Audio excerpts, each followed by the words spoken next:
Hello and welcome to PerchPeek Pods, the only show where you get in-depth interviews with some of the world's leading global mobility experts. And boy, do we have a leading expert with us today. I'm delighted to be joined by Ray Kirby from Qualcomm. Ray, introduce yourself to the community and tell us how you fell into the wonderful world of mobility. Where did your journey start? Yeah, thanks for having me. I'm excited to be here today. So hi, everyone. I'm Ray Kirby. I lead global mobility for Qualcomm. I'm based in Seattle, Washington, and my journey started in 2010, and it's quite actually an interesting story. I moved to Seattle from South Korea, where I was teaching English abroad. And when I moved to Seattle, I actually had drinks with another mobility star, Kate Tarnowski, who you might know from Disney. At the time, Kate was leading language training for Cardus. And I mentioned to her that, I had just moved and I had been an English teacher. She mentioned, hey, I lead language training for Cardus. Do you want to maybe come and be a language trainer? I said, sure, why not? And so in, my free time, I was doing language training for Cardus. And that's kind of how I fell into mobility. And the rest is kind of there. That's crazy.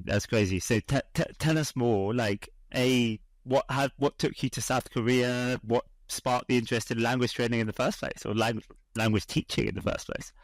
Yeah. So I've always been interested in travel from a very young age. I grew up in Illinois, and when you grew up in the middle of the U.S., your typical family vacations were to Florida. Nothing too exciting, but I always had this want and need and desire to go to faraway lands.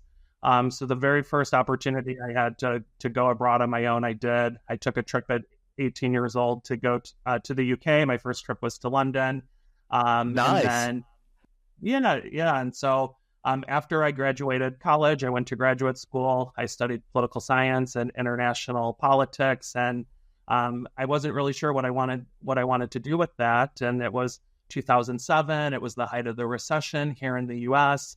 And I found, this program online. It said, hey, come and teach English in South Korea, great benefits, paid housing. And I signed up, and they offered me a job. And I remember calling my parents, and my mom was like, this is a terrible idea. You're not going. You didn't just spend, 5 years getting a master's degree to go teach English to 5 kids. And I remember telling her, no, I'm absolutely doing this. And 2 weeks later, I went to the consulate in Chicago. I got a visa and my passport, and we said bye at the airport. And I remember my parents were crying, and my sister was crying, and my parents were convinced they were never going to see me again. And I think it was my love for travel that really kind of fueled this passion to go to South Korea, and really opened my eyes to kind of the world and what could be this, future career in mobility. Wow. This is definitely one of the reasons I love doing this podcast, is you get to hear incredible stories like that. And a lot of people fall into mobility, but I think you've definitely fell into the right industry, because not many people have a sort of a background that so neatly dovetails. And then you're at this happy hour. Did you know what Carter's was before that happy hour? Did you know that there was this sort of other side of language teaching that's called language training, and it's like this corporate thing? Tell us about what your experience was when someone told you there's an industry around this. No, I absolutely had no clue that any of this existed. Here I moved to South Korea all on my own. The company that hired me booked me a plane ticket, and that was it. And, when I was in college, I had done internships where I booked my own tickets, and I had booked my own accommodation. So I had never gone through any sort of program where I had worked with a company like Cardus. So this idea was foreign to me. But Kate really, she sold it to me. And I think within a week, I had signed a contract to go work for Cardus. And I was super excited. And I think I had my first client that I was working with within a few days, and I was delivering English training right away, and it was an exciting opportunity to kind of take what I had been doing the past few years, and and continue to do it in the US. So it was a really exciting experience for sure. That is such a cool story, and I did say we'd go off script, so here we go straight away. If you don't mind me asking, what was your first impression of the industry once you know those first few weeks at Carter's? What were you thinking? What were you learning about the world of sort of corporate relocation? Sure, totally. So I would say, as a language trainer, you know, you're kind of not really in. You're not really getting exposed to like all of what Cartus has to offer. And so I didn't really know what I was getting myself into. But after about 6 months of language training, I was connected with a recruiter at Cartus, and I was like, I'm interested to learn more. Like, what else could I do at Cartus? And that's when they, told me about assignment consultants and other opportunities within Cartus. And that was when, I really got my foot in the door and other opportunities. And I then moved into a consultant role. And that really is when, my career just kind of took off. And so the language training was kind of step one, but then the consultant role is kind of really where I was able to then kind of solidify that, like, wow, this is a career, and this is something that I could do for the rest of my life. And here we are almost 15 years later. So Yes. And what a beautiful segue, Ray, into here we are 15 years later. You've had a hell of a bunch of experiences, Carter, Scrabble, then going in-house, Amazon, Nordstrom, Twitter, Coinbase, Qualcomm. You've probably worked for organizations that have relocated millions of people over the last 15 years or so. And I know particularly with the in-house programs you've worked with, they're some of the sort of most established programs that take talent mobility very seriously. So I know you've seen organizations where they, mobility does have a seat at the table, some where maybe they didn't when you first joined. Tell us about how mobility can get a seat at the table and become an important influence within organizations. Yeah, really great question. Mobility is constantly evolving, and we are always being asked to do more. Over the years, my role has evolved, and I think this idea of mobility is becoming broader. It's no longer about moving your employees from point A to point B. We have to know talent strategy. We're involved in compensation discussions. We have to know about remote work, immigration complexities, tax. And from my perspective, it's no longer about getting the seat at the table. I think we have the seat at the table, and that really changed during the pandemic. I think this is really when we saw a paradigm shift, not only at the companies that I worked at, but I think what I heard from my peers. I think it was the first time that business leaders really started to value the work and the perspective that global mobility leaders brought to the table. The pandemic shut the world down, employees went home, and then we had no clue where they went or where they were working from. And employers looked to global mobility to ensure that companies remained compliant. And we were in the spotlight for probably the first time ever. And in my perspective, we prevailed. So it's really now about keeping our seat at the table and ensuring that the business continues to see our function as strategic.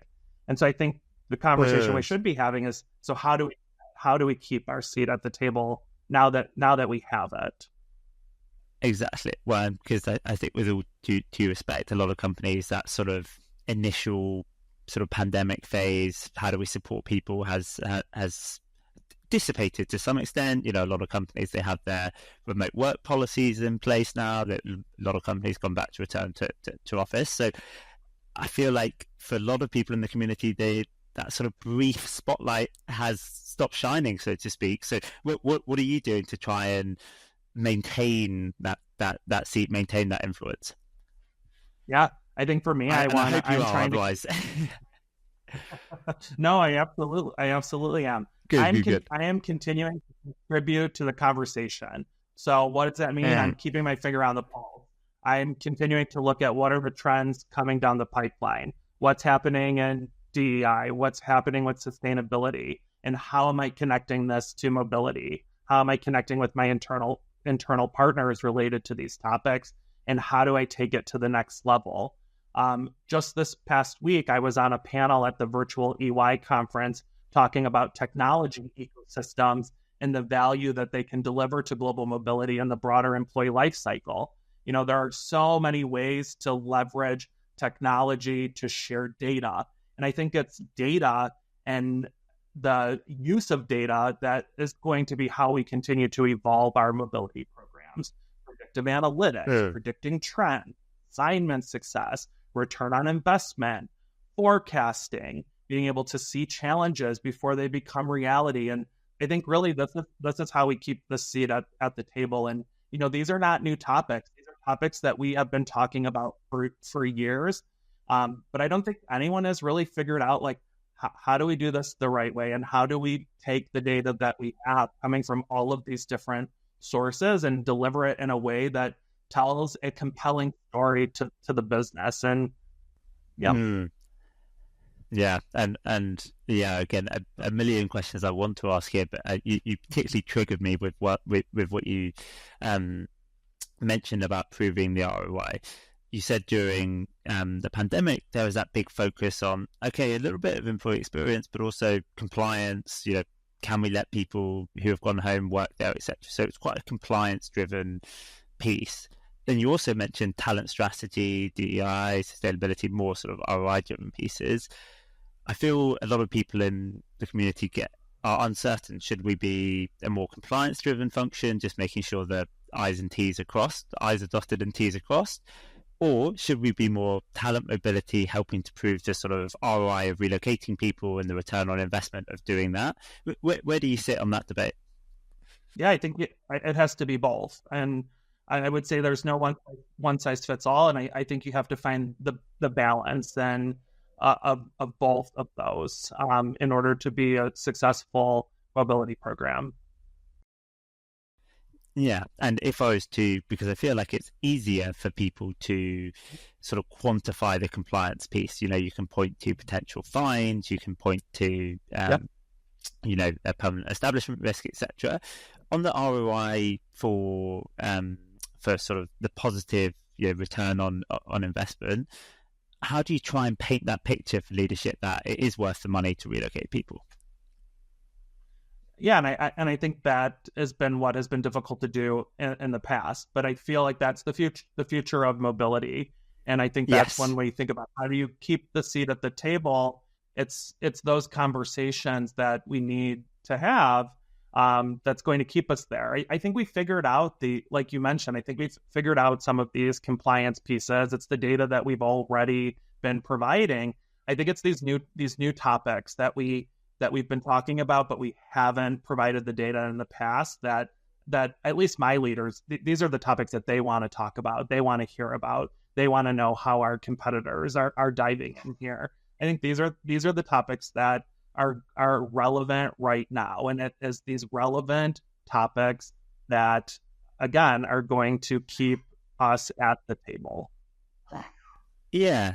I definitely agree that it's what a competitor's doing is great, because talent is so prevailing, and leaders tend to be quite data driven, right? So what if someone was to say, Ray, what's one piece of data that you love to take to a senior leadership team meeting and to sort of prove that mobility is doing well or is strategic or is influential? What data are you taking to them? So to put you on the spot. Or would you love to take to them that's not currently there? Yeah, good question. I think right now for me, I want to take our remote work data and I want to lay our performance data over remote work data and show that remote workers can be successful. I don't think we're doing enough of that. I think that right now we are at this pivotal point where we're seeing a lot of companies scale back on remote work and push employees back in the office. And as a remote worker, I want to be the first to say you can be successful as a remote worker. So I would like to advocate for the remote worker. Yeah, and I think that's I love that you want to do that. PerchPeek said a fully remote company, and honestly really believe in the mission there. I think that points to something where I feel people get quite stuck sometimes in the community, which is it's so tied into employee performance, and sometimes that data can be sometimes hard to access or sometimes hard to disassociate and really have causation, draw true causation. Really interesting. I love the sort of passion for the future to retain that seat. I want to move on because I know in the past we've had great discussions around RFPs, and in particular for mobility leaders. Do you do an RFP for a provider and then change your policy once you've chosen a new partner to work with, or do you change your policy first, whether that be relocation or immigration or tax, whatever policy, remote work, whatever it is, and then choose your vendor based on that policy? You've been through many RFPs, you've been through many policy changes. How do you think about that question?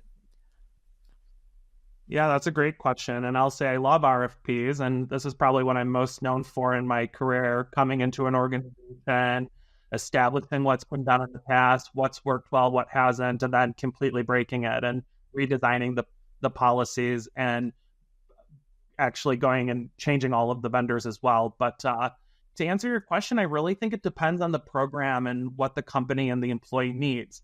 I think sometimes when you're creating the requirements for the RFP, part of that might be that you need new policies and you want to have your new vendors price your RFP based on your new policies.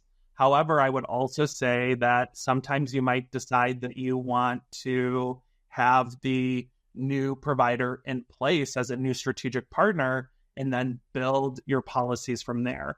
So I think there are a lot of variables here that you have to take into consideration. And I think it's going to depend on your company. I think it's going to depend on your global mobility team, your resources, what you really need. I'd say at some of the companies I've worked at before, we've had really archaic policies that were really outdated. And I knew going in that we needed those new policies first. And so historically, I've built new policies and then looked at a vendor to help execute those new policies. And I would say for me, that's how I have approached it in the past. Interesting. And I think that sort of makes it, if you have a reasonable idea of where you want to get to, sort of at least put in place some of that infrastructure first and then find the best place to go into that. Mr. RFP, you've put yourself out there. What are the one or two things you see go wrong in RFPs typically in your experience that you sort of warn leaders against? Yeah, I'd say what I've seen go wrong is not knowing what you're trying to solve for in an RFP. So maybe letting your procurement team run the RFP, maybe just because of cost, and you maybe choose a vendor because they're cheapest, but you actually don't know what you're trying to solve for. And then I'd say running an RFP and maybe not having a project plan. Not having a project plan is going to lead to disaster. So if I could give any advice, I'd say make sure you know what you're solving for. Make sure you have a great RFP team. Bring in the right internal stakeholders into your project team. Yeah. Make sure you have a project plan. Make sure you know what your milestones are. Attach timeline to all of your milestones. And then remember how important implementation is. I think we forget that implementation takes time, and it's just as important. It's important to choose the right vendor, but it's also important to ensure that you implement that new partner correctly. That's what I'd say. So much juicy stuff there, Ray. Tell me then, first time global mobility leader here, sort of thinking I should go to RFP. You talked about those internal stakeholders you bring in. Who is that? Who are you bringing in? Obviously someone from procurement, but who else are you trying to get involved in that RFP team? Yeah, really good question. So I think it again depends on your organization. I think for me, I always look at who are my internal stakeholders that are involved the most kind of in our processes. So I would maybe recommend bringing in a talent acquisition partner. I would bring in a payroll partner. I would bring in my finance partner. I would bring in contracts and legal partner, procurement partner, so that they're on board. I always want to make sure that whatever partner I choose, they can integrate with our internal systems.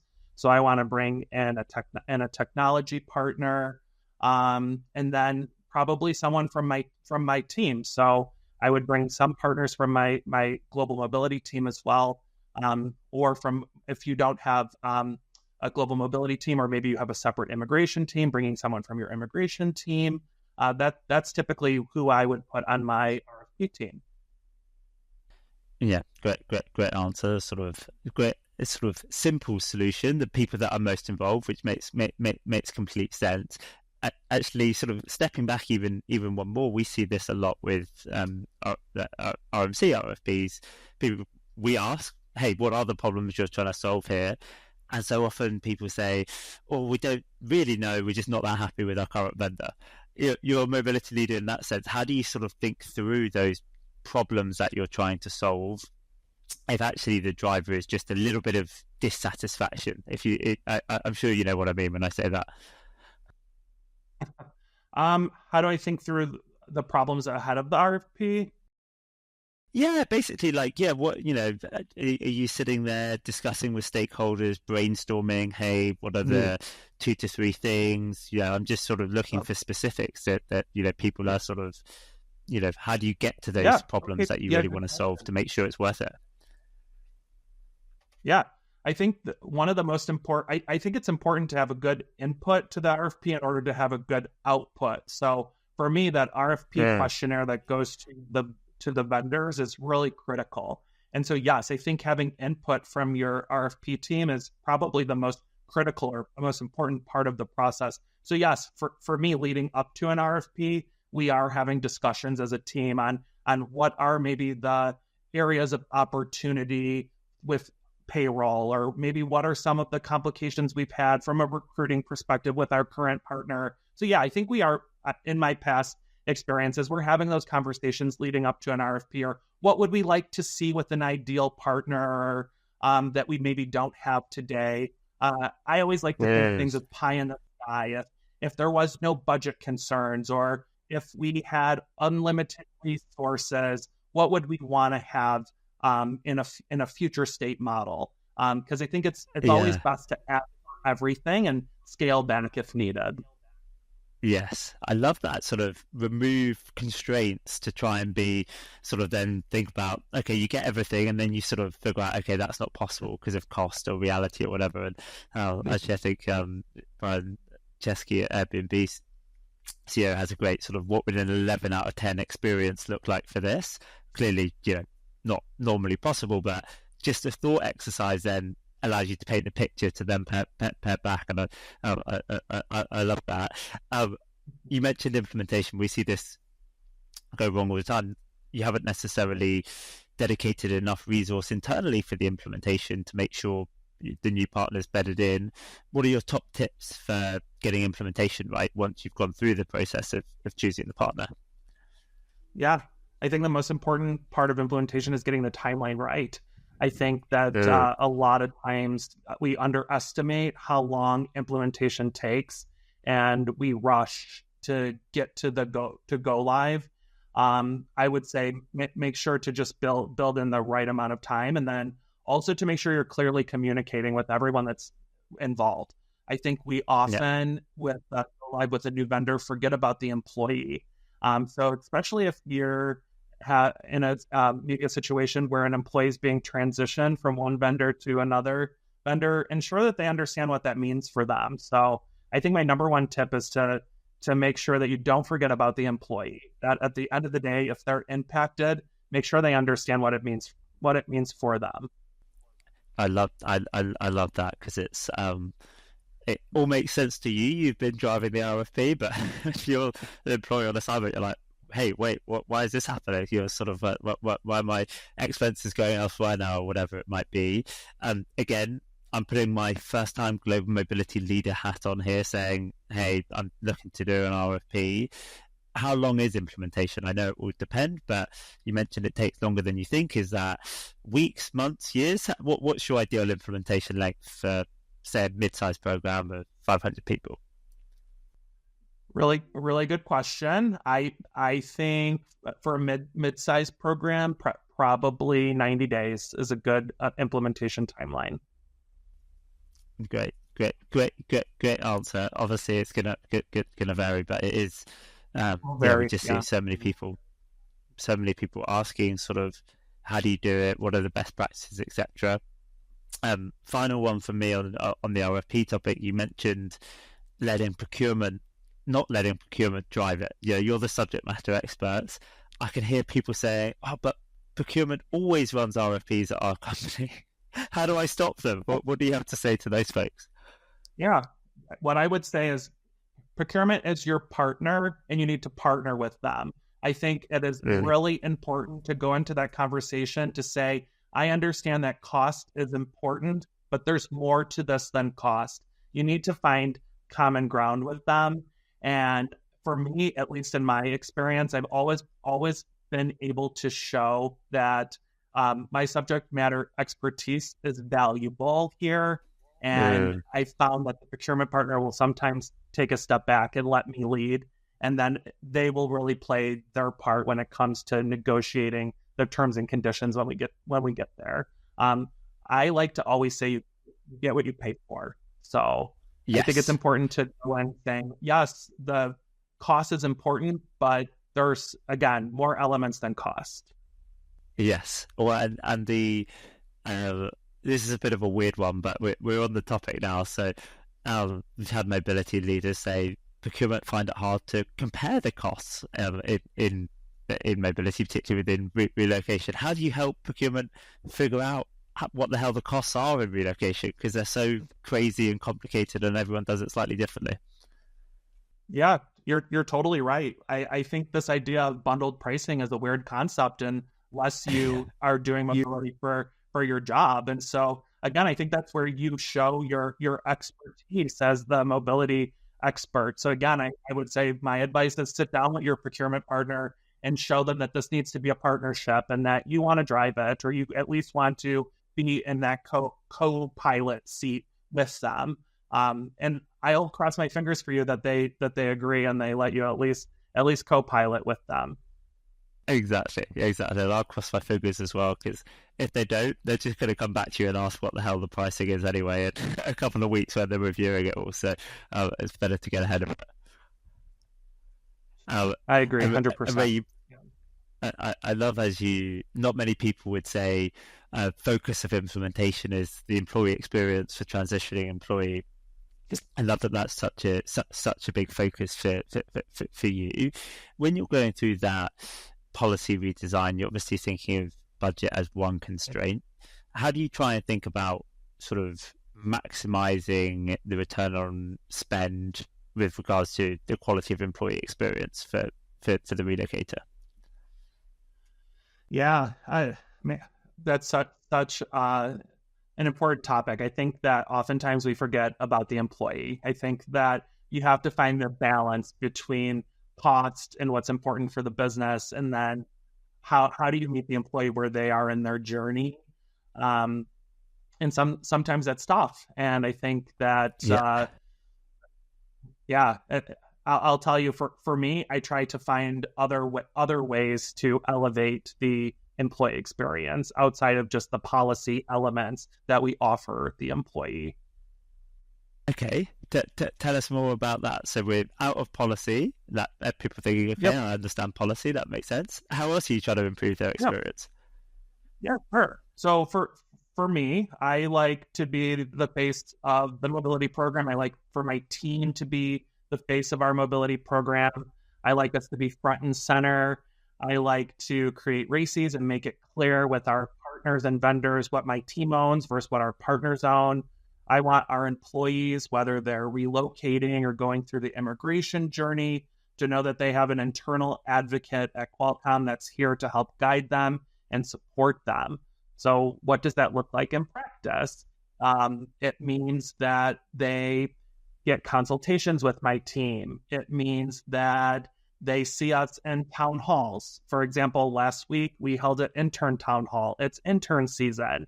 I could have 100% left that to the RMC. I could have had the RMC do that, but I did that. So all of the interns that are starting next week, they met with me. I introduced them to our policy. I answered their questions.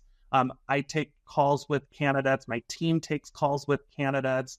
I want our employees to know that they have an internal advocate that is here for them. So we try to find other ways to elevate that experience. And I think that's just one example.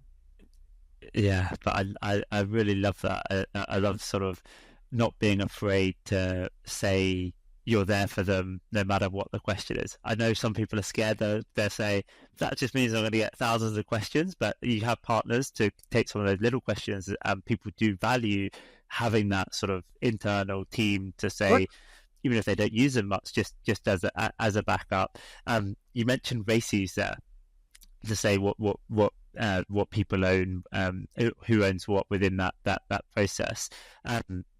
Tell us more about those and what they look like in practice. Yeah, sure. So for those that don't know what a RACE is, it basically is what you're responsible for, what you're accountable for.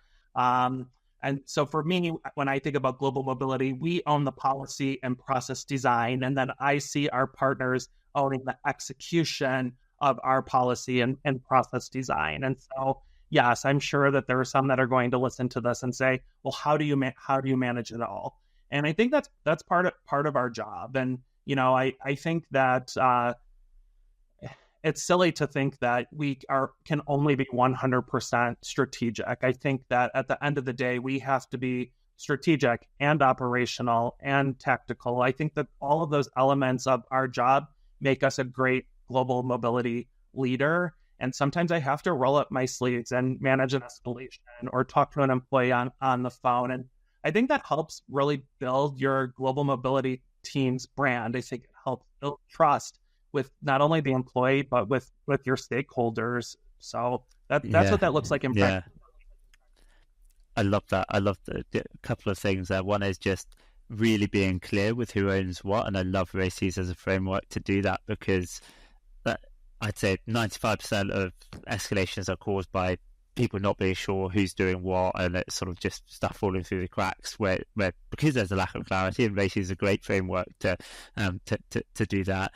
And to the not being 100% strategic, what you mentioned there was actually at the right times rolling up your sleeve, being operational. If you're like getting the same questions millions of times for whatever, maybe that's something you can automate or shift to your partners, but actually when it counts, you got to show up for your program.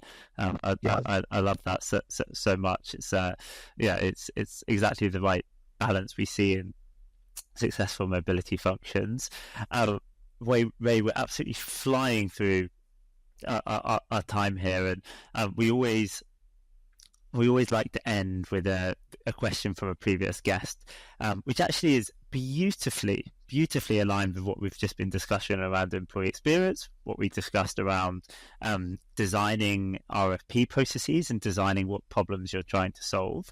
So the question this time around is, if budget was not a constraint at all, you're in that beautiful world with unlimited budget, which service would you always want to provide for the relocating employee, and why?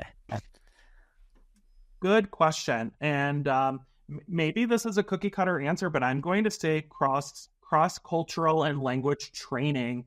I think it is often the one that is most forgotten about, but I think it's the one that's most needed, especially for employees that are crossing a border.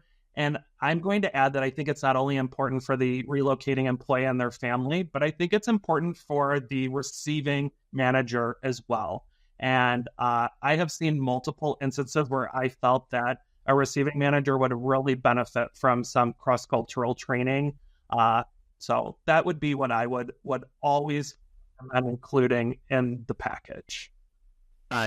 I love that answer, Ray, and I love both sides of it. Staying true to your roots, cross-cultural training and language training, but also for the managers as well. And we touched on interns, we it extends to graduates. It definitely extends to experts. I remember I was one of the first graduates at Amazon in the UK, and there wasn't really awareness of what to do with them, and it's even more so with international folks. And that training can make a real difference for sort of how to deal with people.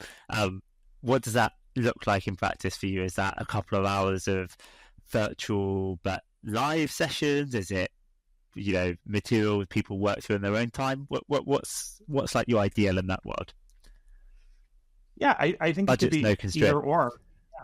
Yeah. I think Nice. it could be virtual. I think sometimes cultural norms can be misunderstood. So however we can deliver cultural training so that a manager can set up an employee for success and they can immediately understand each other and be able to clearly communicate, I think it's going to set both of them up for a successful relationship from day one. I love that. I love that so much. I would definitely not say a cookie cutter answer. I'm not sure many in the community would have that as number one. So I think that's off piste rather than on piste on that one, Ray. But Ray, look, this has been so much fun. You've just shared so much wisdom from down the years and so many great anecdotes from starting out in cross-cultural training and language training to recommending cross-cultural training to everyone. I know you're only partway through, but it's a very impressive career you've built, and thank you for sharing so openly.